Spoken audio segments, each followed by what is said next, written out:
but this is very exciting. So we're signing a executive order today that's going to lead to tremendous growth in the automobile industry. And what we're going to be doing is a 25% tariff on all cars that are not made in the United States. If they're made in the United States, there's absolutely no tariff. Ladies and gentlemen, we need to talk about something that's shaking up South Africa's economy in a big way.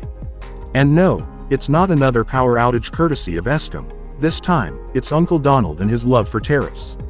Yes, former U.S. President Donald Trump is back at it again, and this time, he's slapping a hefty 25% tariff on cars, and South Africa is feeling the heat. Accurately as it should be reported, because it's a massive story. Business is coming back to the United States so that they don't have to pay tariffs, and I think also because of November 5th, the election, they're very happy. AI is coming back to levels that nobody's ever seen before. It's a new, sort of a new business, I guess, when you think about it. But it's plants are going up all over the United States, and many of them have already been started. We're getting early electricity taken care of. We're getting permits very quickly for them, and we're going to make their life very happy. They're coming in with tens of billions of dollars. Individual plants will cost 10, 15, even $20 billion. We're going to let them build electricity generating plants along with their plant, and they can't even believe it, and we're going to get them very quick permits, as I've done always. I did that in Louisiana with 2 LNG plants. I got them one permit in 1 day after waiting 14 years, and the other one in 1 week after waiting for 12 years. But this is very exciting to me. This is the automobile industry, and this will continue to spur growth like you haven't seen. Before I was elected, we were losing all of our plants. They were being built in Mexico and Canada and other places. Now those plants largely have stopped, and they're moving them to our country. In Indiana, the great state of Indiana, I love Indiana. Honda is building one of the biggest plants anywhere, and they've just started. They wouldn't have done it without this. In all cases, they wouldn't have done it without what we're doing. So we'll effectively be charging a 25% tariff. But if you build your car in the United States, there is no tariff. And what that means is a lot of foreign car companies, a lot of companies are going to be in great shape because they've already built their plant, but their plants are underutilized, so they'll be able to expand them inexpensively and quickly. But others will come into our country and build, and they're already looking for sites. They're looking for mostly sites. They don't want to take the old buildings that are empty and falling down. They want to build new, and there's tremendous action. There is likewise for other companies and countries, like the chip making process. Your chip bill was a disaster done by Biden. All he does is give tremendous amounts of billions of dollars to chip companies that will do nothing with the money. They're not going to use the money here. They're going to just keep it. They have plenty of money. The one thing they have is they have a lot of money. In our case, all we're doing is saying you can't come in unless you build here. And the largest chip company by far is manufacturer from Taiwan is building here, and it'll give us almost 40% of the chip market just with that. They're spending almost $200 billion in the United States to build a plant, and they've almost started. They'll be doing much of the work in Arizona. So we have a lot of exciting things, but to me, this is one of the most exciting. Now, outside of one specific day, and that's Liberation Day. That's the real Liberation Day of America, and that's going to be in April 2nd, and I look forward to it. We'll have a little news conference. We'll talk about it, but this is very exciting. So we're signing a executive order today that's going to lead to tremendous growth in the automobile industry. As you know, the electric mandate that we did allows you to buy a car now of electric or gasoline-powered or hybrid. You can buy any car you want. We had it so that within a short period of time, you had to buy all electric, and the country could never provide the money necessary to build all of those power plants that you would need all over the country. As you know, in the Middle West, they built 8 power stations. That's like the size of this desk or smaller. And they ended up spending $9 billion on 8. And of the 8, 4 of them didn't work. And we're not doing that. So you can buy electric, or you can buy gasoline, or you can buy hybrid, or you can buy whatever you want to buy. and that's the way it should be. The market's going to determine that, and you're going to see prices going down, but it's going to go down specifically because they're going to buy what we're doing, incentivizing companies to, and even countries, but companies to come into America and build. And we're already setting records for new plants. I think the new plant number, the tally is just within a period of a few weeks. It's very large. I want to be accurate. It's very large. And I'd like to ask Will just to come and give some of the basics, and then I'll sign it, and it's off to the races. I think our automobile business will flourish like it's never flourished before. Yes, please, Will.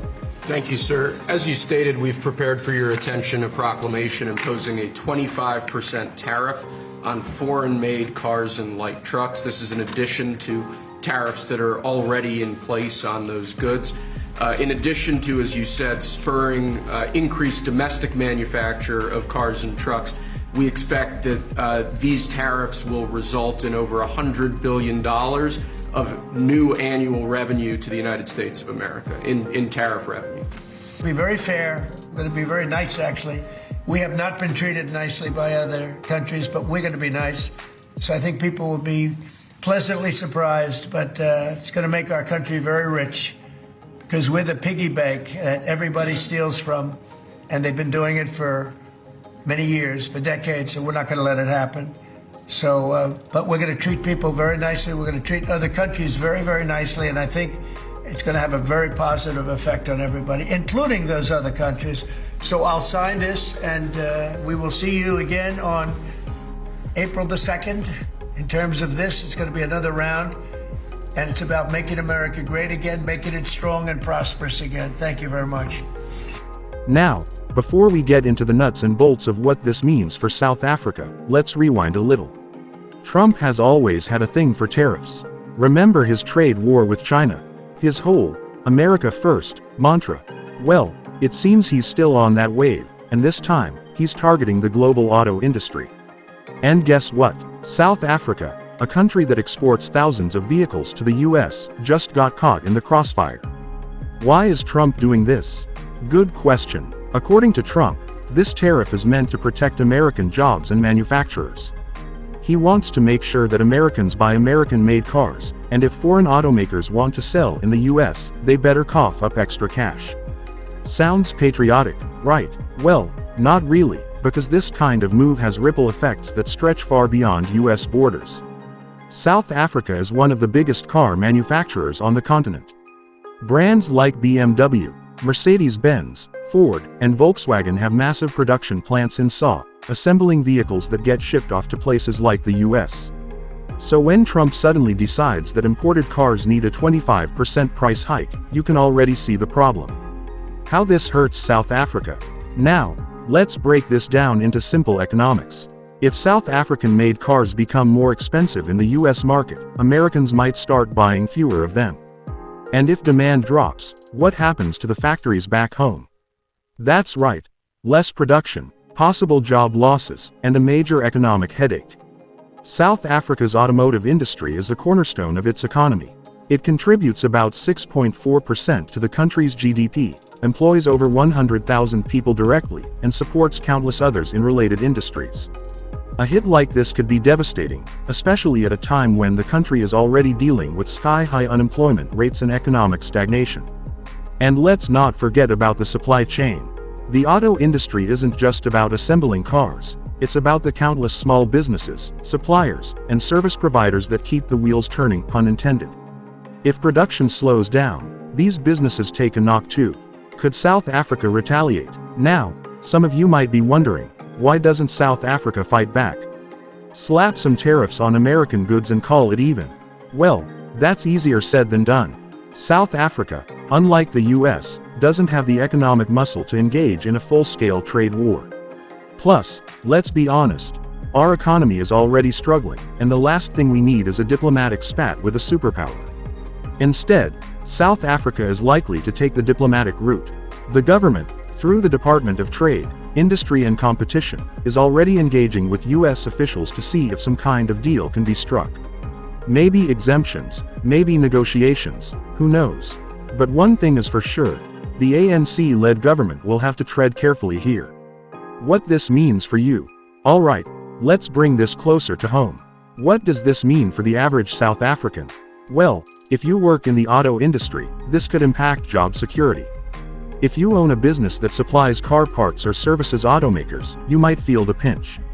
Even if you're just a regular consumer, tariffs have a way of creating ripple effects. Higher production costs could lead to price hikes in the local market too.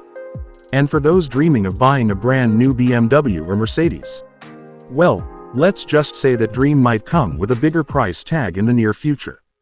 The bigger picture. Now, let's zoom out a little. Trump's tariff decision isn't just about South Africa.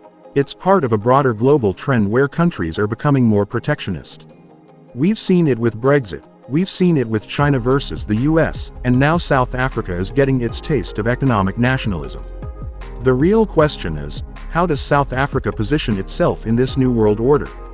Do we diversify our export markets? Do we strengthen ties with the EU, China, and other trading partners to reduce reliance on the US? These are the big questions that policymakers will have to answer. What can be done? There are a few possible ways South Africa can respond to this challenge. 1. Negotiate with the US. Try to secure an exemption from the tariff or work out a deal that benefits both sides.